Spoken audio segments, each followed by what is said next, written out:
There's a voice that I've often heard on Shine TV, a male's voice that over the years I've said, who is that voice? And people have told me it's somebody called Elmo. I never knew who Elmo was until, very recently, Elmo Johnstone has actually become my boss and is a new boss here at Rhema Media.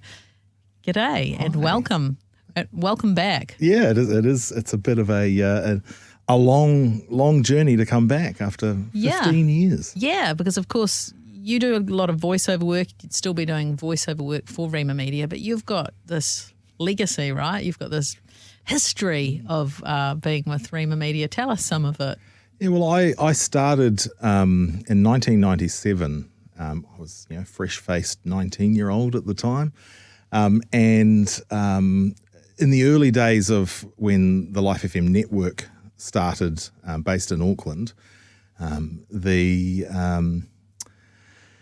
were looking for people to be on the air, and that was something I had trained to do and wanted to do, and so I ended up as the first fill-in guy for Life FM. They had their main lineup, and I would just fill in from time to time when people are away. And they hadn't been going long? No, it was 2 months after the station came on air was my first stint. Wow. They came on air in October, and I started in the December, working over summer. Yep. And then kind of was just a regular fill-in. Yeah. Over the first couple of years, and then eventually, about 1999, I came on staff full-time and was here for the best part of about 12 years with a couple of short stints where I went elsewhere in between. Yep.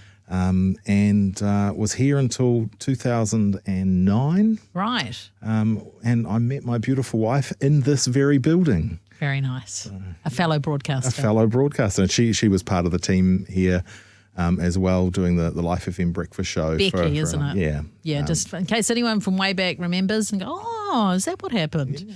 And then you guys moved and went overseas? Yeah, so I got the opportunity kind of through the international affiliations that Rhema had back in the day through the UCB group. And Hal Short came and tapped me on the shoulder one day and said, look, I hear that, once you get married, you guys are thinking of doing a bit of travelling. Have you considered Canada?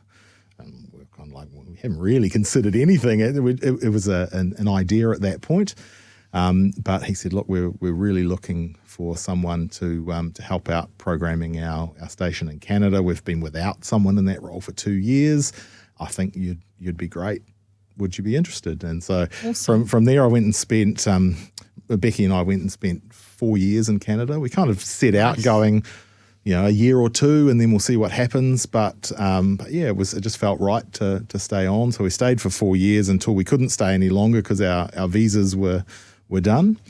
And at that point, we looked to come back to New Zealand, and there weren't any jobs available at the time. It was a pretty tough time financially in the world at that stage. But I got an opportunity to take up a job in Australia, and we thought, we'll give that 12 months until we can come back home. And a decade later, we were still there. Yeah. And ended up, we've got 2 children. Our daughter was born in Canada.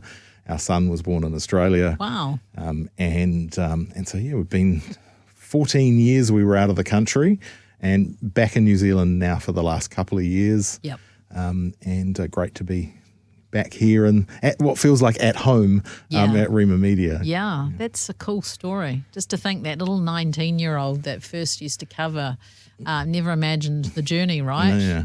That's a big journey. Yeah. And I think, I was talking to the guys on Rhema about, almost feel like a bit of the prodigal. It's like, it's not like I've gone away from the Lord, but I've gone away from home here at Rhema. But in that journey, God's just taught me so much and given me the opportunity to get some really good experience that you can now kind of bring back into feed into the family here of what's happening at Rhema Media. Now, I said you're my boss, but you've got a slightly different role than what Luke Weston had in the role. So tell us what you're going to be doing or what you are doing. Yeah, so my role is the head of content.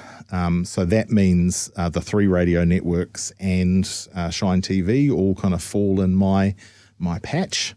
So yeah, I mean, I'm very blessed that I'm coming in on the tails of some very talented people. With Luke having been running radio for all those years, and Michael Brown, who's another great friend of mine, who I've known for a very long time, been running Shine TV, and they're now in different roles within the organisation. So great that we've still got them here, and I can tap them on the shoulder and ask some questions. Just run downstairs. But yeah, so just kind of a little bit of a reshuffling and refocusing, and I'm really excited to bring the TV and radio kind of into one team. Ultimately, we're all doing the same thing. It's all about telling stories, delivering content, spreading the good news. Sometimes you do it with a television channel. Sometimes you do it on radio. Sometimes it might be a podcast. So there's all these different outputs for that content, and so great to be bringing it all together under one umbrella. Yeah, and from when you did work here back in the day, like maybe initially, I'm just thinking, who were the people? Let's think about Star. I guess there would have been Cathy and Peter, right? Yeah, I mean, Cathy and Peter are legends. Yes. Who have been around for a very long time. When I first started, Cathy was the producer of the Rhema breakfast show. And I think Peter might have been the program director at that stage. And at one point, Peter and I and Jean, who some people might know, we were a department. Were you? So department of what? We were called Radio Support. Okay. So between us, we were kind of running around in the back room, making sure that everything happened.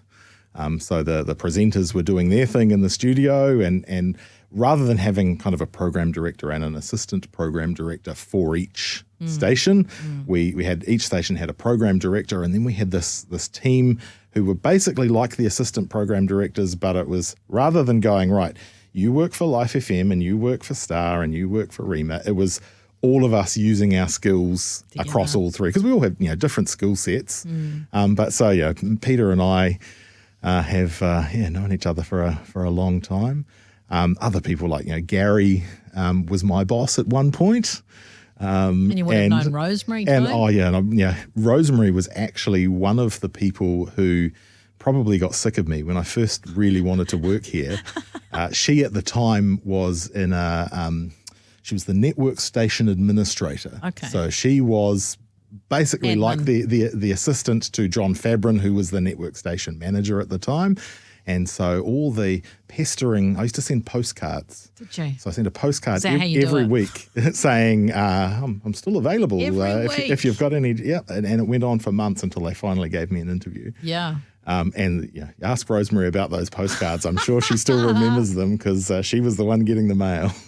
So now that you're here, because you've worked in obviously other places where some of it was Christian media, some of it wasn't, which is cool to have that broad knowledge base. What excites you here in January of 2025, looking down this year, that your first year back here, what excites you about being back in Christian media in New Zealand? I mean, I think Christian media plays such a pivotal role, and especially in society today when there's so much negativity and let's be honest, it can be tough. But just to have Christian media out there pointing people to the hope of Jesus.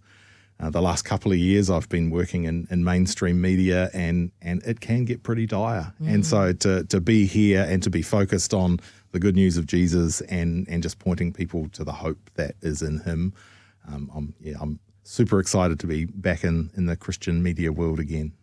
Elmo, thanks for your time today, and welcome home. Thank you. Hey, thanks for joining us today. Make sure that you like, subscribe, and turn on your notifications so you can catch all our interviews on Star. See you next time.